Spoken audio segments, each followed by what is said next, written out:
Estamos en un nuevo programa de Desconocidos, movidos por una pasión. La idea es llevarle a su casa historias, relatos de personas que, movidos por lo que los apasiona, han generado cambios en el entorno que los rodea o en su propio entorno. Vamos a darle las gracias a nuestro gran auspiciador, HumanNet, que une talento y trabajo.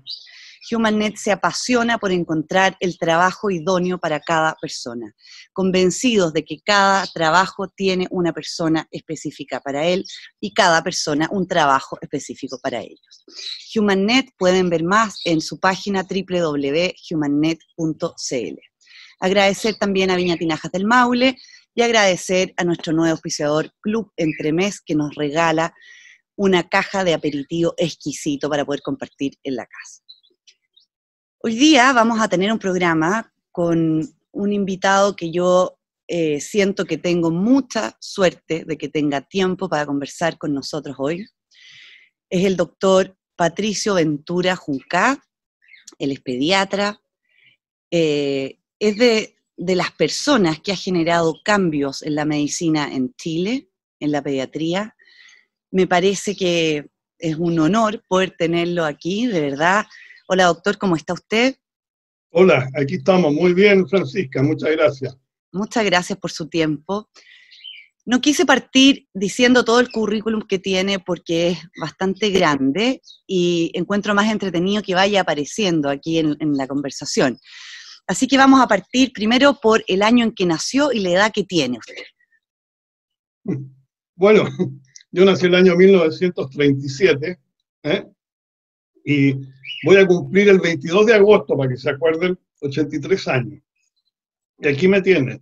Una larga vida, muy agradecido de la vida, muy interesante, con mi familia, en fin, muchas cosas. Muchas cosas. Doctor, ¿podríamos un poco resumir dentro de lo que se pueda? Porque de verdad que en 83 años han pasado muchas cosas y usted ha hecho muchas cosas. Yo quiero aprovechar de que este programa sea un homenaje, tanto para usted como para los médicos de su generación que cambiaron la pediatría en Chile, y un poco contarle a la gente cómo era la situación antiguamente, por ejemplo, en los años 60 o 70 de la pediatría en Chile, y versus a lo que estamos acostumbrados hoy día. Un pequeño resumen, más o menos, para que las personas que están viendo el programa se ubiquen como en el contexto. Mira, yo creo que la pregunta es muy importante y es parte de mi vida. Yo me especialicé en pediatría y antropología porque también me gustaba mucho la filosofía, ese otro cuento. Y lo primero que yo advertí durante mi beca, me tocó ser director del Policlínico de San Gregorio. Y ahí en el Policlínico de San Gregorio yo me di cuenta de lo que era la pediatría en ese tiempo. Los grandes problemas eran la diarrea, la desnutrición y las enfermedades infecciosas. Y en esa época, lo más importante en la pediatría era la prevención. Era toda la parte sanitaria, el que los niños no jugaran donde había, digamos, alcantarillado, etc.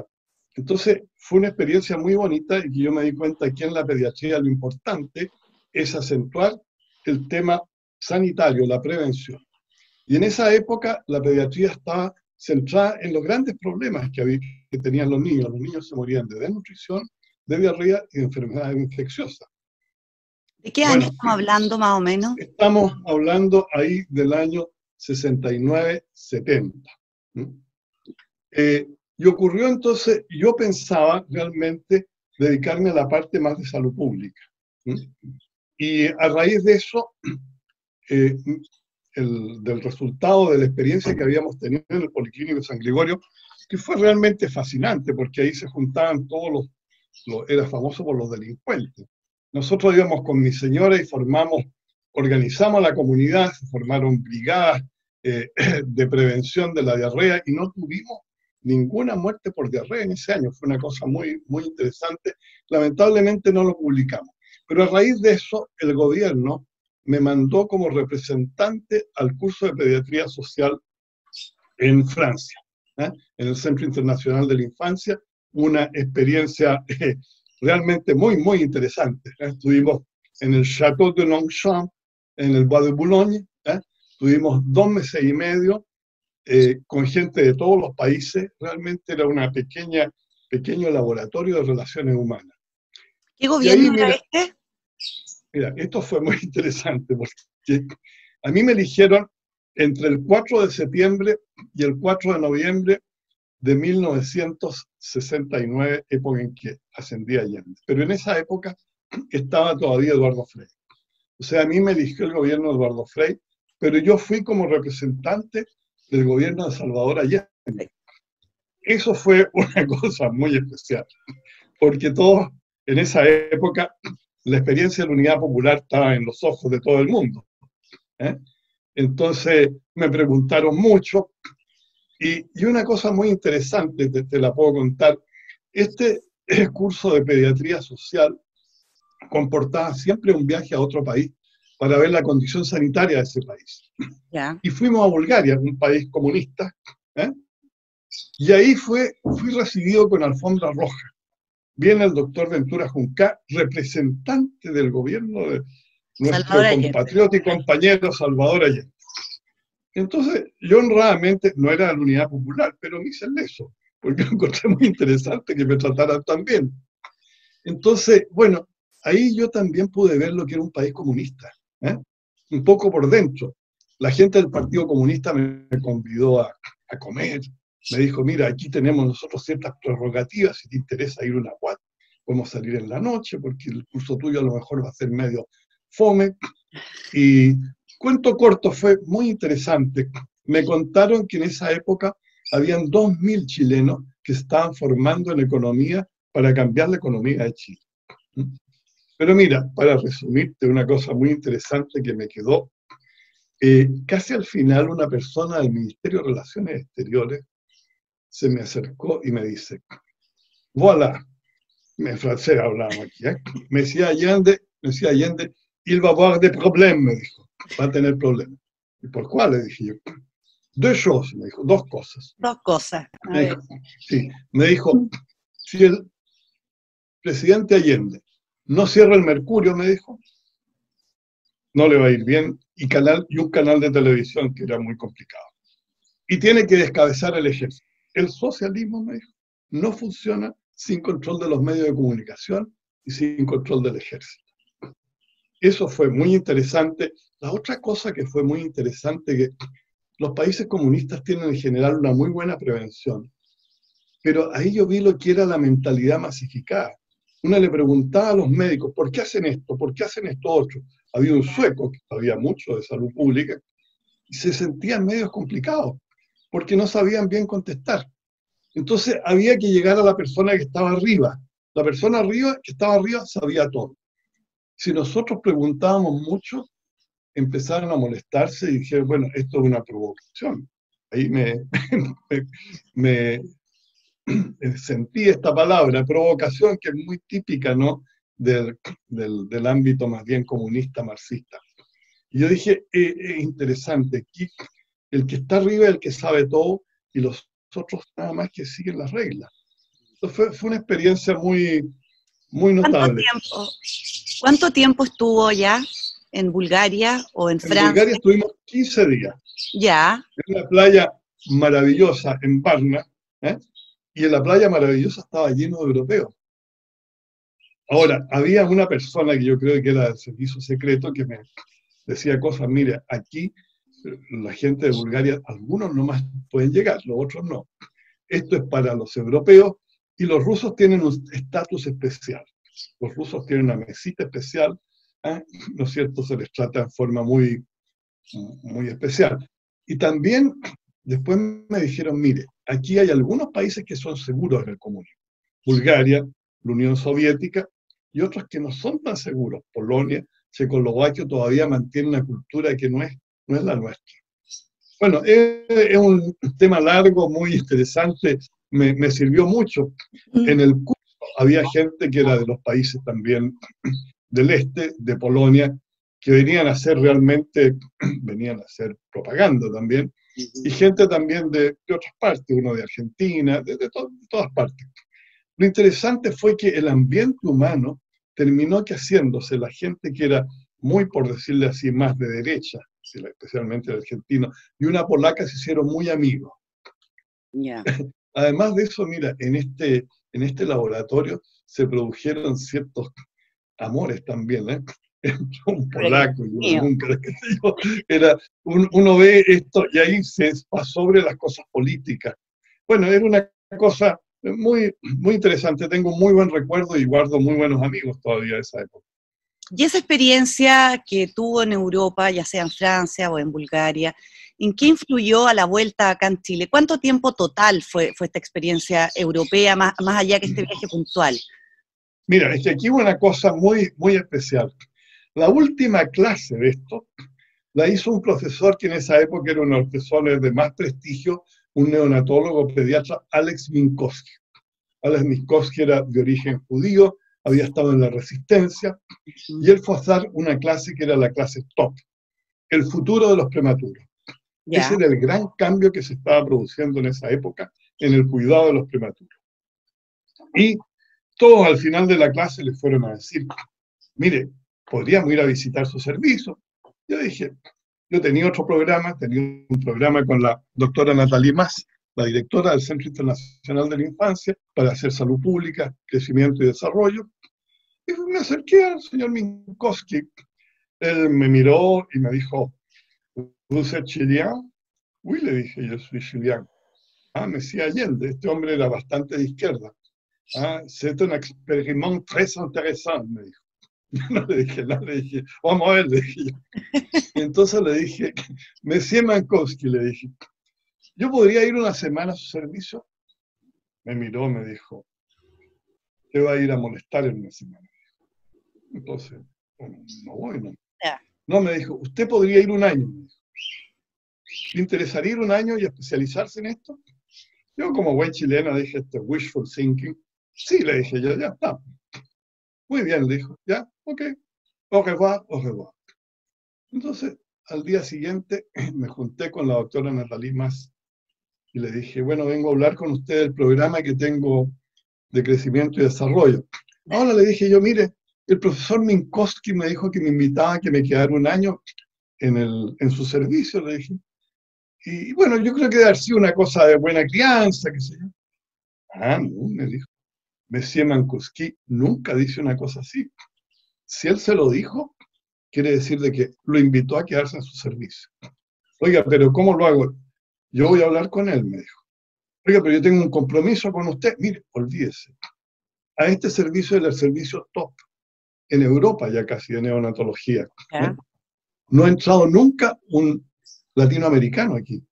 Entonces, olvídese de todo lo demás. Si me invitan ahí, quédese ahí. Vaya, ya. Y me quedé 2 años ahí. Y ahí me especialicé en neonatología. That was the point.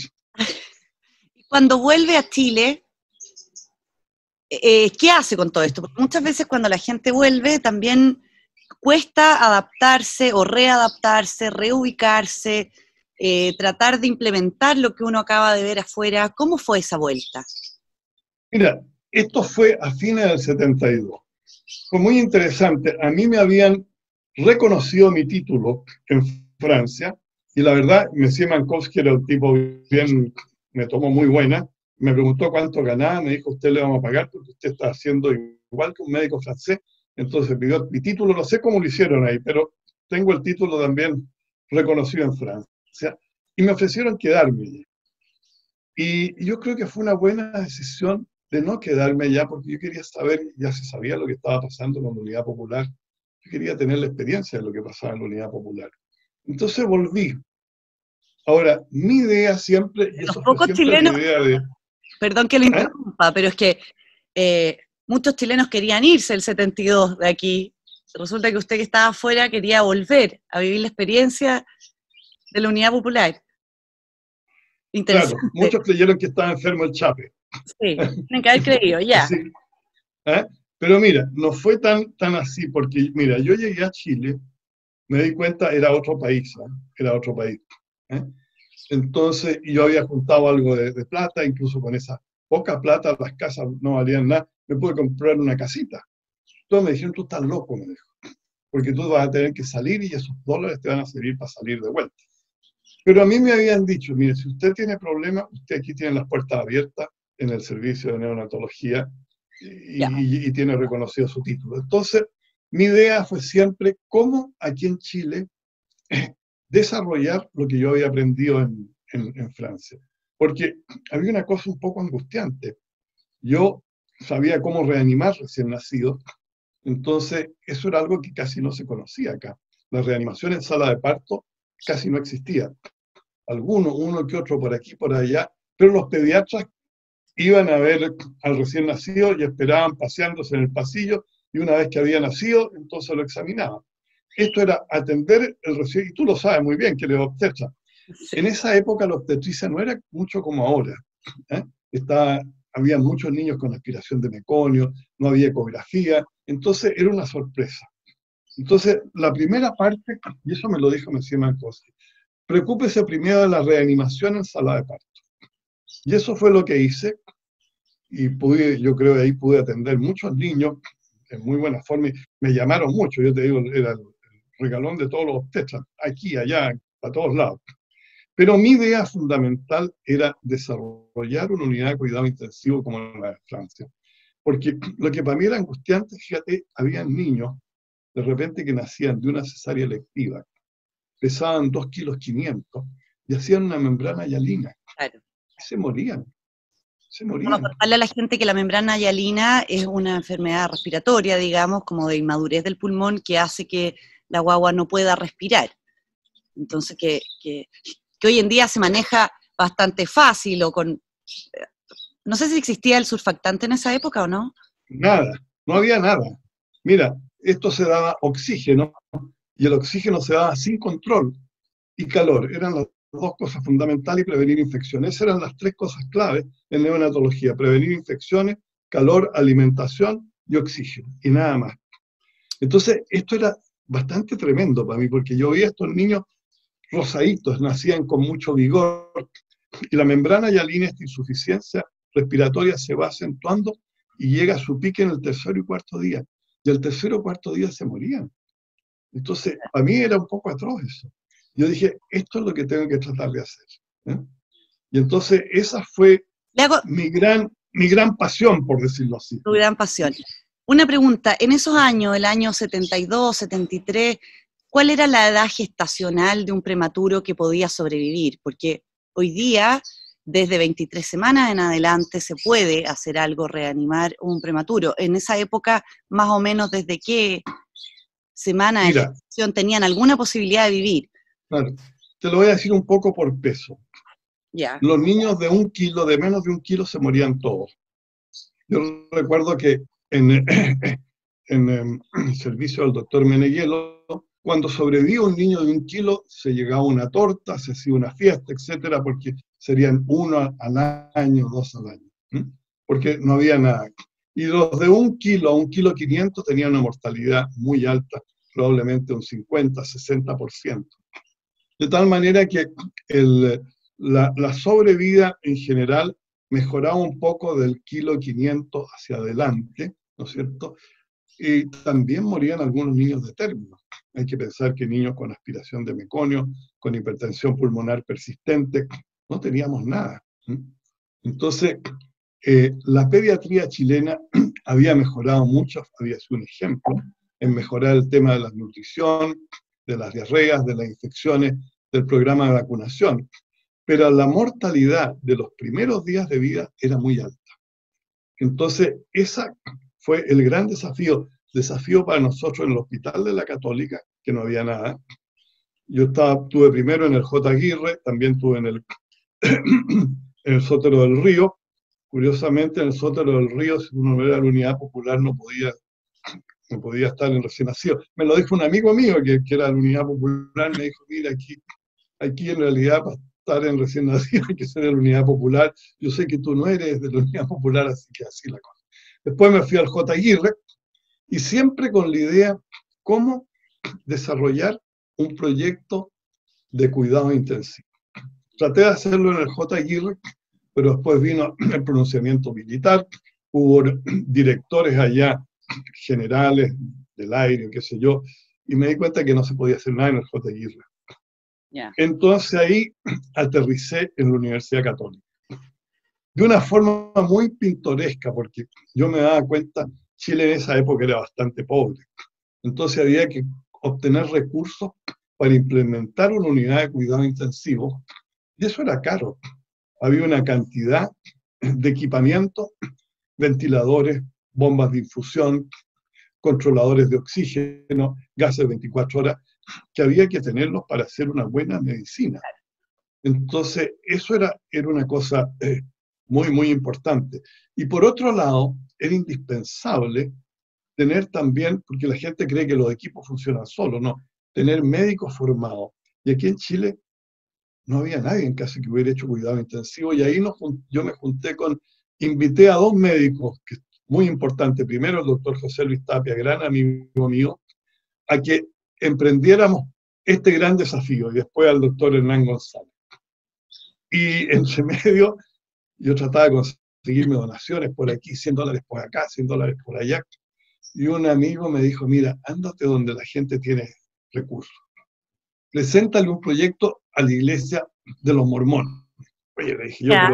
pero este proyecto lo quiero hacer en la católica, no importa, estos gallos, y tienen mucha plata. Y presenté un proyecto para disminuir la mortalidad neonatal y disminuir también las secuelas neurológicas. Y con ese proyecto me fui a la católica. Y en la católica no había nada y tenían la visión de una pediatría antigua, de la diarrea, de las infecciones, de la vacuna. Entonces, en la católica me abrieron las puertas. Llevaba yo esta donación que me la dieron los mormones. Tuve que ir a Salt Lake City a verlo, me ayudaron mucho ellos. Y fue muy impresionante porque de un día para otro en la católica, de estar en la pediatría de los 60, pasamos a la pediatría de los 70, porque tuvimos también enfermeras. Fue clave para mí. Yo le dije, sin enfermera no funcionamos, porque el doctor Vial, que era el director de la escuela, estaba también tu tío, el doctor Vicente Valdivieso. Pero ¿para qué necesitas enfermera? Yo le dije, neonatología sin enfermera, nada. Así que si no pueden contratar a enfermera, terminamos, no va, el proyecto no va. Y con gran visión dijeron, sí, contratemos a esta persona. Y esa persona, toda esta gente realmente fueron realmente unos pioneros, ¿eh? Realmente fue una cosa muy bonita. Estábamos en una pieza al comienzo nomás. Me imagino. Increíble que cuando usted dice sin enfermera no, hoy en día es como bastante obvio que tiene que haber una enfermería, o sea, a nadie se le ocurriría que no puede haber una enfermería. Qué increíble cómo va cambiando la visión, o sea, en esa época no era nada de obvio de que la enfermería era tan relevante en una unidad de neonatología, por ejemplo, lo que usted está mencionando. Mira, no tan así, fíjate, porque el Calvo Maquena tenía una muy buena unidad de prematura, en que estaba una enfermera que se llamaba Grace, pero era otra enfermería, era enfermería de lavarse las manos, de la nutrición, pero no de cosas tan especializadas como era puncionar, por ejemplo, un prematuro de 1 kilo, hacer una punción arterial de la arteria radial o la femoral, era un desafío grande. Empezar a usar ventiladores, empezar una serie de otras cosas, requería también una especialización en enfermería que no existía. Sí, claro. ¿Eh? ¿Cuánto tiempo se quedó en la Universidad Católica? Yo me quedé toda mi vida ya. ¿Eh? Toda mi vida, en realidad, hasta que cumplí. Mira, fue una cosa muy, muy especial, porque nos quedamos ahí,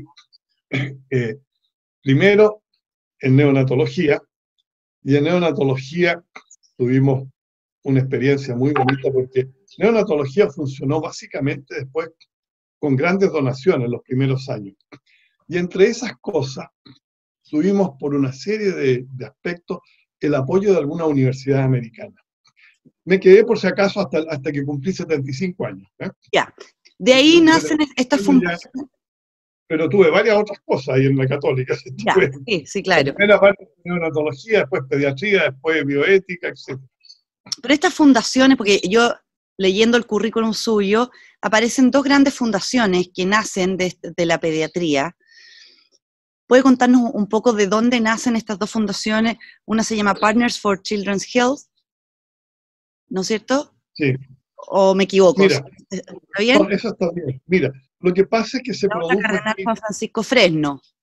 exacto, la para niños de escasos recursos. La primera, Partner for Children Health, esto surgió de un círculo virtuoso que se transformó en el convenio o en la relación que teníamos con, básicamente, primero, con dos grandes universidades y con dos grandes centros. El primero fue el centro de la Universidad de Miami, el Jackson Memorial Hospital, donde el jefe es un gran amigo mío, el doctor Eduardo Bancalari, que realmente en este momento es una de las personas top en neonatología, chileno, que se fue allá, y él nos ayudó enormemente, enormemente, y nos abrió las puertas para otras partes de Estados Unidos. Y la otra universidad fue la Universidad de Harvard, en Boston, donde ahí, por varias cosas, pudimos convidar a Chile a la doctora Mary Ellen Avery, que era la profesora, la jefe de la cátedra de pediatría de Harvard, y ellos nos donaban a nosotros equipo usado. Ella vino a Chile y vio que los ventiladores usados de ella estaban salvando niños a Chile. Entonces se produjo este círculo virtuoso que partió con neonatología, pero siguió con pediatría, en que nos regalaron una cantidad de equipamiento enorme. ¿eh? Tanto, especialmente en Boston y después en el Capital National Children en Washington. Ya. Pero la doctora Avery fue nuestra gran madrina en esto, que nos abrió las puertas también para el desarrollo del servicio de pediatría, porque después yo fui jefe del servicio de pediatría y ese es otro cuento. Entonces, ahí había bastante gente. Te voy a nombrar algunas personas que participaron en el primer directorio de esta fundación. Arnoldo Hacks, que era casado con una compañera de curso mío, con la Neva Mimisa, que era vicedecano del MIT. Estaba Ivan Franz, Patricio Vives, que iba del Children's Hospital de Boston, de la Universidad de Harvard. Estaba también Eduardo Bancalari. Yo recuerdo, no sé, estaba también Alberto Galofré, que era de St. Louis. Entonces dijimos, a ver si le damos un fundamento a este convenio, a esta relación virtuosa. Yo se los propuse esto y hacemos una fundación. Aquí en Chile tengo que reconocer, el que tuvo la gran visión fue el rector de la Universidad, Juan de Dios Vial. Él incluso me dio los fondos para poder armar los estatutos con una oficina de abogados de Boston. Toda la gente se motivó, había una mística detrás de esto. Este abogado nos cobró re barato, nos cobró $2.000 por hacer los estatutos, todavía me acuerdo que me los dio el doctor Vial. Sacamos los estatutos y teníamos una fundraiser también, que era la señora del jefe de urgencia de la Universidad de Georgetown, donde yo había tenido una beca de 3 meses, y le hicimos. Pero ¿qué pasó? Perdón. ¿Eh? Pasó que no funcó esto, Ya. lamentablemente. Para mí fue una de las grandes penas o fracasos, porque en esa época habían distintas dificultades en medicina, etcétera, que no es del caso explicitarla, pero yo vi que qué pena, esto no se pudo realizar. Al final, el que era el tesorero, el doctor Ivan Franz, en una reunión, en un congreso en Estados Unidos, me dijo, habíamos puesto los primeros 5 directores, habíamos puesto cada uno $100, ¿qué hacemos con estos dólares? Está el IRS, me dijo, que está diciendo que demos una información. Bueno, tenemos que cerrarla nomás. ¿Qué le vamos a hacer? Bueno, eso me dolió en el corazón, eso reconozco. Me imagino. Pero finalmente estas dos fundaciones, ¿en algún momento trabajan en Chile o no? No, mira, aquí después hay otro aspecto. Esa fue la parte del desarrollo de neonatología y pediatría, que esta fundación después nosotros nos tuvimos que valer con nuestras propias energías nomás. Pero en esa época también siempre tuvimos, los que estábamos armando neonatología y después pediatría, que este avance en la eficiencia de la clínica tuviera alcance de niños que tuvieran pocos recursos. Entonces ahí tuvimos una gran ayuda del cardenal Juan Francisco Fresno. Al principio hubo unas donaciones regulares anuales de algunas empresas y después se formó esta fundación que todavía está vigente. Yo creo que con esa fundación se atendieron muchos niños de pocos recursos. Fundamentalmente al comienzo, estamos hablando del año 89, 90, 91, 92. Después, cuando mejoró cuando mejoró, digamos, la base clínica aquí en Chile, que mejoró sensiblemente, o sea, la pediatría mejoró mucho, la mortalidad neonatal, la mortalidad mejoraron notablemente. Entonces, al comienzo eran niños que realmente no eran tan complejos, pero siempre la idea era acoger niños que no pudieran ser tratados en el servicio público. Perfecto. Y ahora sigue eso, sigue vigente y se sigue haciendo eso. Ahora son realmente niños más complejos, niños que requieren, por ejemplo, lo que se llama ECMO, ¿no es cierto? Esto con el que se trata a los niños de hipertensión pulmonar persistente, o cirugías complejas también, porque las otras cosas hay que reconocerlo. La insuficiencia respiratoria, la ventilación mecánica. Aquí en Chile, en la parte neonatal, eso ha tenido un desarrollo muy importante.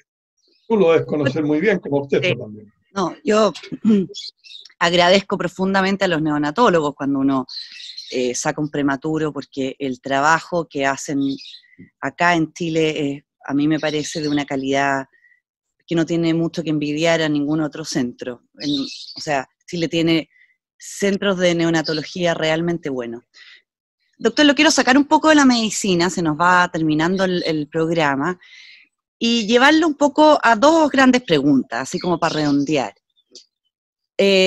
No hablamos mucho de su vida personal, pero en algún momento usted me contó que mientras estudiaba medicina se había salido de la carrera porque quiso ser seminarista, después vuelve a la carrera, hay todo un mundo espiritual de por medio, un mundo familiar, que se casa, que tiene hijos. Entonces mi pregunta es la siguiente, son dos preguntas en realidad, para terminar el programa. Cuando usted tiene hoy día 83 años y mira hacia atrás, que a todo esto ojalá yo a los 83 años llegue como está usted, porque encuentro que está, pero como si tuviera 70. La apariencia engaña. La apariencia engaña. Y mira hacia atrás, ¿qué cosa, qué le pasa a usted cuando mira su vida? ¿En qué parte de esa vida cree usted que fue más feliz, más realizado? Si tuviera que repetir un pedacito de su vida, en estos 83 años, ¿qué época más o menos repetiría? Esa es una pregunta, que tiene que ver con el ámbito quizás más personal. Y lo otro es, cuando mira hacia atrás, yo me imagino que muchas de las personas que trabajaron con usted muchos años, quizás no necesariamente están vivas hoy. ¿Qué gran recuerdo de su vida profesional usted agradece y que cree que eso fue vital para el desarrollo suyo personal en la medicina? Mira, yo creo que hay dos elementos para explicar, si uno mira lo que hay en el trasfondo de mi vida. Yo creo que son dos elementos. Yo entré al movimiento de Schoenstatt cuando estaba en el último año de Humanidades del Brecht, donde no había formación religiosa. Y Schoenstatt a mí me marcó para toda mi vida. O sea, yo conocí al fundador también de Schoenstatt cuando estaba en el seminario, y para mí eso también, yo diría, si yo no hubiera tenido Schoenstatt, no tuviera un ideal, digamos, de hacer un servicio en la parte secular, porque a mí, digamos, no quería yo estar metido en la sacristía, digamos, ni ayudando a los curas, no tengo nada contra que ayuden a los curas. Yo quería esto proyectarlo a la cultura, proyectarlo a la universidad. Entonces, eso, con mi señora hicimos una decisión muy importante. Nos vamos a dedicar a la vida académica, a desarrollar lo que yo había aprendido en Francia. Y eso fue clave. Yo creo que sin Schoenstatt me habría, digamos, dedicado a ganar plata, sería otra persona. Eso yo creo que fue muy importante. Y yo tengo que mencionar, te digo, a mi familia. Mi familia, la Marita, y ahí te voy a poner, ahí están cuando chiquititos, no sé si se ven. Ahí están los tres hijos, señores, los tres hijos. También eso fue indispensable. Sin una señora, sin una familia, tampoco puede hacer las cosas y tener una de la vida profesional. Mira, yo soy un gran agradecido de mi vida. No podría decir fue esto o esto otro, sino que yo creo que la providencia me fue abriendo puertas. Yo creo que una gran herencia para mí fue lo que pudimos hacer con muchos otros en neonatología y en pediatría. Piensa tú que en pediatría no había nada en la Católica. pudimos formar el servicio de pediatría y pudimos, digamos, invitar a una serie de médicos en sus especialidades de pediatría que realmente han hecho una labor extraordinaria.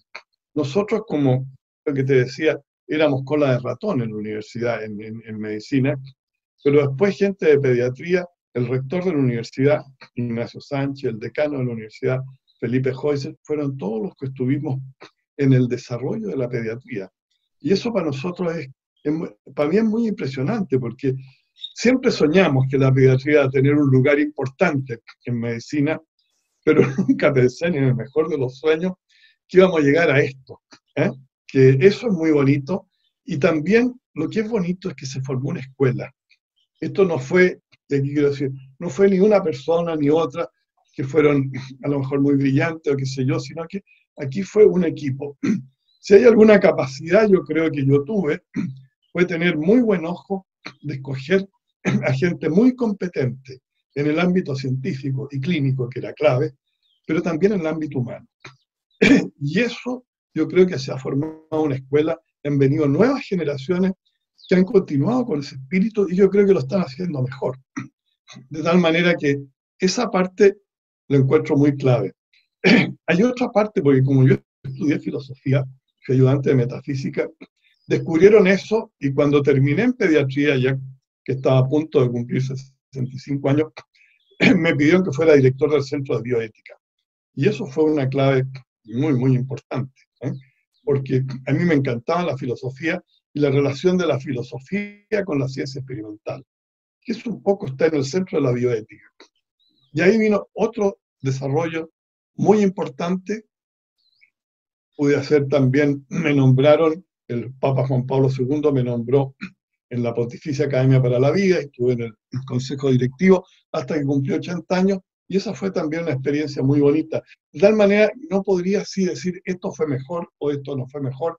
Yo creo que aquí hubo un continuo, de estar allí donde Dios lo ponga y uno puede servir, ayudar y también formar una comunidad.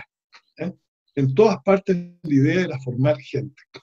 Y después de la Católica, estoy ahora en la Universidad Finisterra, que tú lo conoces muy bien, estamos ahí en algunas cosas juntos. Y esa fue también una experiencia, es una experiencia muy bonita hasta ahora.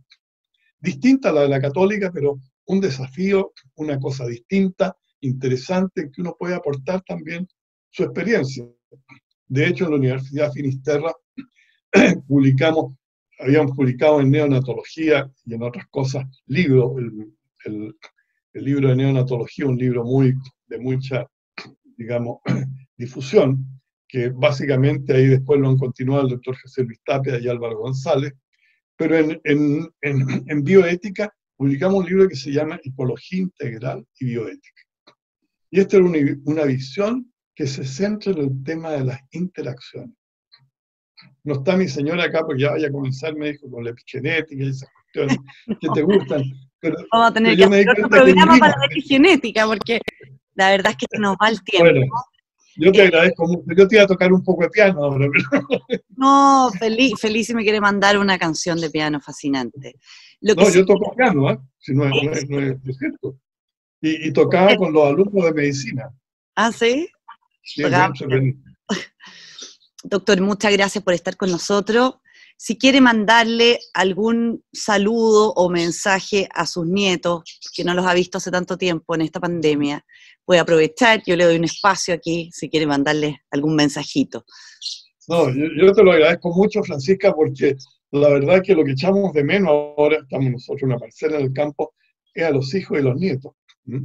Entonces tengo 10 nietos, ¿no es cierto?, desde la mayor, que es la María Isabel, la Isa, que en ti, Isa, le mando muchos cariños a todos los otros nietos, y en la más chiquitita, la María Magdalena, ¿no es cierto?, una es de Raúl, la otra de la María Isabel, también un abrazo, un beso, y muchos cariños a todos. Mi señora está acá, que sería la más importante, que le mandara también un saludo, y a todos mis hijos, a Pato, a Raúl y a la María Isabel. Así que muchas gracias, Francisca. Muchas gracias a usted por estar con nosotros hoy día, de verdad. Yo lo conozco desde que fue profesor mío en la Católica, en el Magíster de Bioética. usted me conoce desde antes porque fue el neonatólogo que me sacó ahí de un sufrimiento fetal agudo, según lo que entendí con meconio. Así que le agradezco hasta la vida, así que de verdad, pero nunca me había sentado a leer su currículum, su historia, y la verdad es que más allá de que haya sido un excelente profesor, me llama profundamente la atención y no puedo dejar de volver a decirlo, de que hay muchos médicos, así como usted, existen otros más, muchos más, que son los que forjaron lo que es hoy la medicina en Chile. Así es que le agradezco profundamente. Las mortalidades infantiles, las mortalidades de neonatología que tenemos hoy, es producto de un trabajo de mucha gente y de muchos años y de mucho esfuerzo, que son bajas. Aprovecho de decir que a nivel mundial está bastante bien, según lo que entiendo, la mortalidad que tenemos en Chile. Entonces, ese cambio, ese avance que ha existido dentro de la pediatría y la neonatología es uno de los reflejos que puede mostrar este país de las muchas personas que, como usted, le han dedicado su vida a su pasión, que quizá usted dijo, bueno, mi pasión era eso, era probablemente dar la oportunidad a que todos los chilenos tuvieran acceso a lo que usted veía que existía afuera. Y eso es un trabajo importantísimo. Así que muchas gracias por todo lo que ha hecho por Chile. Muchas gracias. Qué rico tenerlo aquí. Gracias, Francisca. Y gracias también porque esto ha sido una cosa que le hicimos entre varios, entre muchos. Eso es lo lindo. Y por eso se ha podido también proyectar hacia el futuro. Sí. Así que te felicito por el programa también, oye. Ya. Muy bueno. A mí me llena el alma, esa es la razón por la cual hago el programa, la verdad. O sea, no hay nada que me guste más que poder tener un espacio para poder conversar con personas como usted. Muchas gracias, le va a llegar un regalito, ¿ya? Lo voy a llamar después. Ya, muchas gracias, Francisca. Adiós. Chao, chao. Y nosotros nos despedimos hasta otro programa de Desconocidos, movidos por una pasión. Agradecemos a nuestro gran auspiciador, HumanNet, que une talento y trabajo. Apasionado por buscar el trabajo idóneo, ideal para cada persona. HumanNet, se puede encontrar más información en su página web www.humannet.cl. Agradecer a Viña Tinajas del Maule y a Club Entremés, con un rico regalo de aperitivo. Chao, chao, nos vemos. Chao, doctor.